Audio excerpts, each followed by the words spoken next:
Hey ladies and gentlemen, welcome back to the channel. As always, it is Nick here, back for the day of the crypto news and analysis, and today we're going to be talking about Stellar Lumens, aka XLM. So sit back, relax, and before we fully jump on into this video, I do just want to ask guys to please leave a like on this video. It does help the channel grow immensely, and of course I always do greatly appreciate it. And if you do find any of the information in this video valuable, useful, or interesting in any sort of way possible, definitely hit that subscribe button and turn notifications on to never miss a future update. So with that being said, let's just dive in and let's talk about some stuff.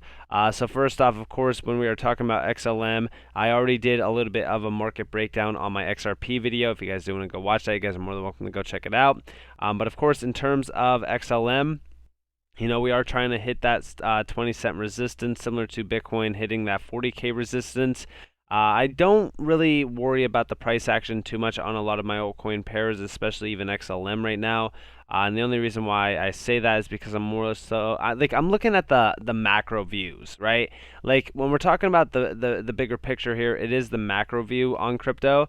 It's still very bullish. I'm still looking, forward to seeing what happens around the next few months, especially leading us up to around like the end of the year, because it looks like we are in a major extended bull run. Now, I know it might not seem like a bull run to a lot of individuals out there, but I've addressed this even in my videos from yesterday, talking about how we could be seeing some major catalyst events for crypto and even stocks to continue their rallies.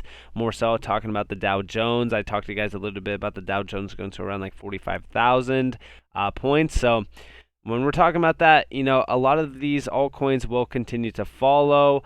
XLM, like I said, I'm looking forward to seeing XRP having an incredible year, especially, going forward with CBDCs, ISO 222, and things like that. And the same goes for XLM. Main point behind XLM is that it is also built for CBDCs. We actually see here. This has come from the Central Bank Payments News. The CBDC workshop continues with an overview of stablecoins from Stellar Org's Roberto Dursky. I'm hoping that I'm saying that name right. The convenience of blockchain without the volatility of other cryptos, right? And again, I want you to all understand that Stellar has a big hand in the pie for this. I mean, like when we're talking about, CBDCs and we're talking about things like this, like everyone likes to compare the CBDC market from XLM standpoint to XRP standpoint. I want you to all understand that when we're talking about XLM and XRP, there's enough market share value for both of these to eat. And I'm not going to be too concerned at all, if XRP's, focusing on this area with CBDCs, or if XLM's focused on this area at all. No, I'm not biased at all on either one. I'm not going to pick a side. I'm going to invest in solid, sound technology. And this is exactly why I do hold XLM and also even XRP, and I'm not biased on either one of them. Now, talking about CBDCs, we're going to be talking more so about the major, catalyst here. We do see this coming from the IMF, or I shouldn't say the IMF, the ECB, sorry. The EU should move quickly to approve cryptocurrency regulation and prevent Russia from evading sanctions after invading Ukraine, ECB President Christine Lagarde said. Now, I want to tie this back to IMF. That's what I was actually going to do. So with the IMF, I actually just made a video on XRP where I tied some connections to the IMF page with CBDCs, and the same kind of goes with this. So like we're seeing regulations being ushered in. We're seeing the ECB urges haste on crypto regulation in wake of Russian sanctions. They have an urgency now towards crypto, right?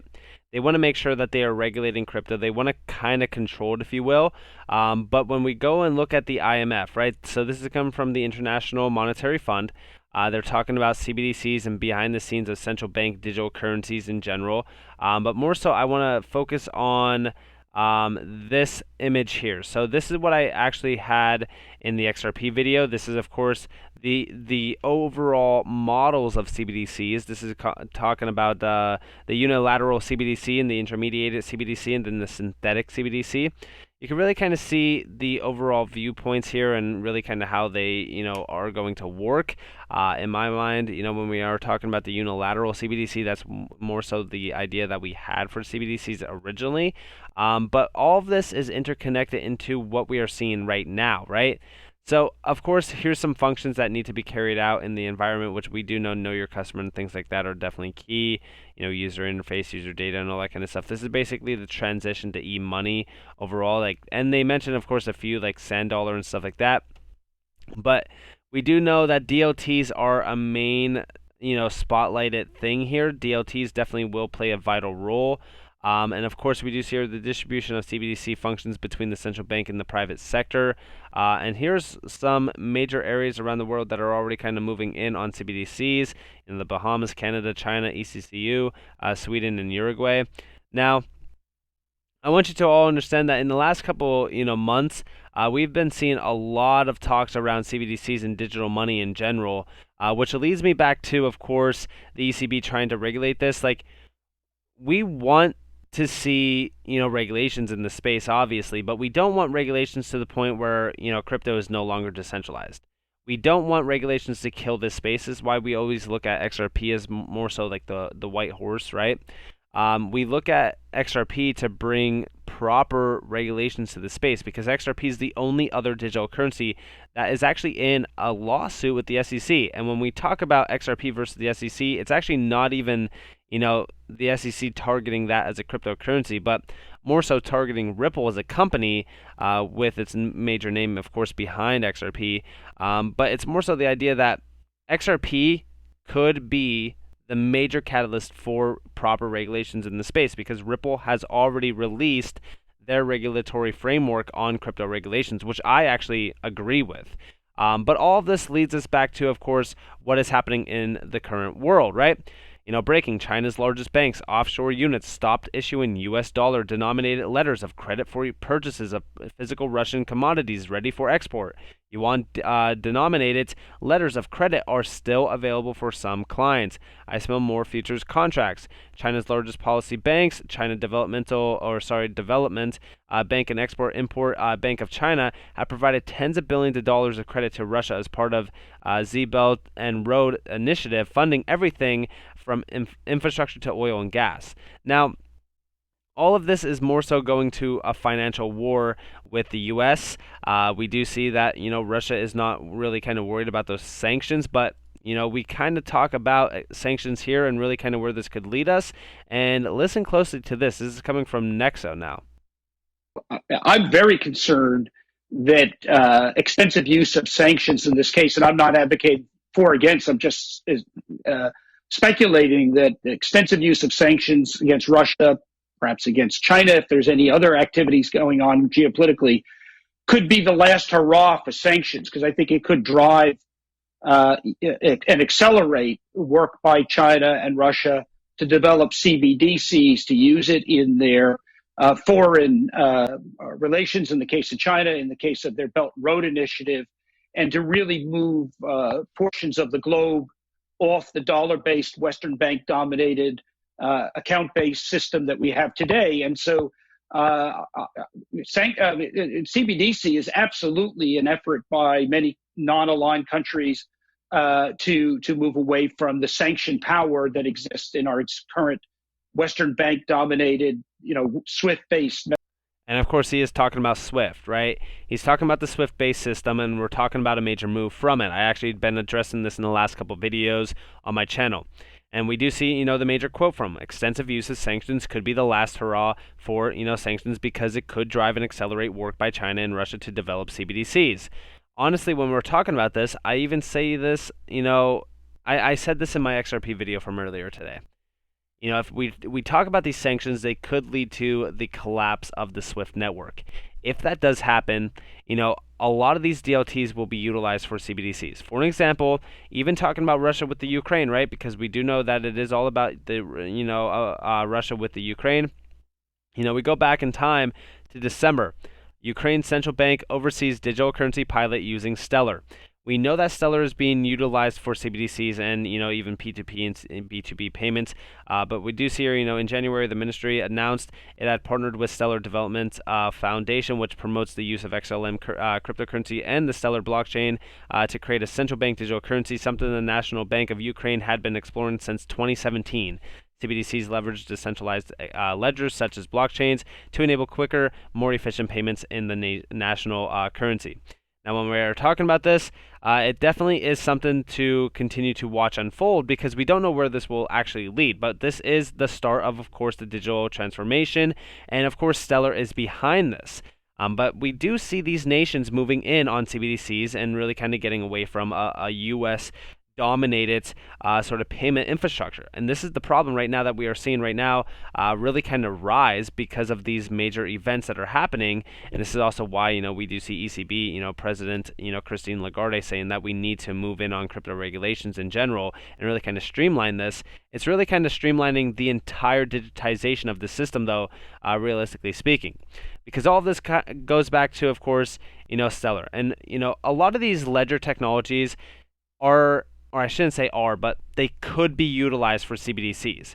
Stellar has had this plan forever. I mean, this article, or not article, this white paper, I want to say it's from like 2019. I want to say it's like around 2019. It might actually be a newer version. It might even be updated fully. But we do know that a lot of these ledger technologies have this CBDC technology built within the system. And of course, this allows for executing a CBDC on Stellar, and it also has everything that these central banks want in terms of like know your customer and things like that. But it will also streamline a lot of things. This will help those efficiencies. We always talk about efficiencies within CBDCs, and why CBDCs are something that are valuable. They are also something that is continuing to be being looked at from these nations sort of viewpoints because of their efficiencies. But it's the idea that these ledgers, we don't know what specific ones will be the key players. This is exactly why I do invest in the top tier ones that I do find. Like, for example, this is why I do have money in XLM. This is why I have money in XRP. And this is also why I have money in HBAR, for an example.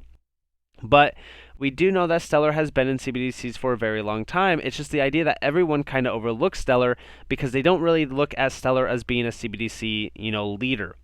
But we even go back to September 2nd. BIT and Stellar Development Foundation selected as finalists for the Global CBDC Challenge. Now, this is, of course, this was like a challenge back in September. This is basically, to develop and showcase retail central bank digital currency solutions. But, of course, they were a finalist. Don't know what came out of this, but we do know that they were working with BIT on this. And of course, BIT is a global financial technology company that provides digital currency solutions to central banks, financial institutions, and ecosystem participants worldwide. This is also one of Stellar's major partnerships, I should mind. I do want to talk to you guys a little bit about more of some Stellar partnerships tomorrow. Of course, this video is getting a little bit longer, and I do not want to waste your guys' time. But I just want to close out this video by saying this, right? When we're talking about Stellar, do not just overlook Stellar because there's, Ripple out there, right? And don't get me wrong, Ripple has major key partnerships. They have major developments. They have the massive technology behind it.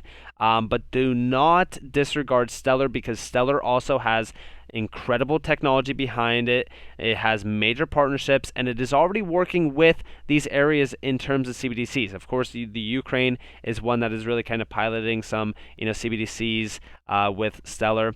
Don't know what will come from this. Of course, with everything that is happening in the world right now, I don't really want to talk too much on those subjects because I'm just not, a war specialist, or I'm not educated too much on, of course, that subject.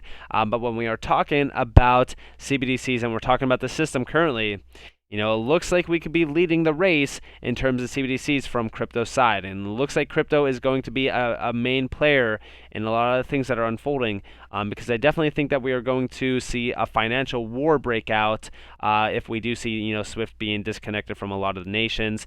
And of course, these nations starting to realize that, hey, we need to kind of get away from the US dollar as it is being massively inflated currently with a ton of spending. So I definitely think that this is going to streamline this. Let me know what you guys think down in the comments below. But of course, if you guys did enjoy this video, I hope that you guys did. If you guys did, definitely hit that like button, subscribe, and turn notifications on. But also, if you guys do want more free content, you guys are more than welcome to follow me on Twitter and join the free Discord down in the description below. As always, up to you all. Have a beautiful day or a beautiful night wherever you guys are in this beautiful world. This has been Nick. Peace out, guys.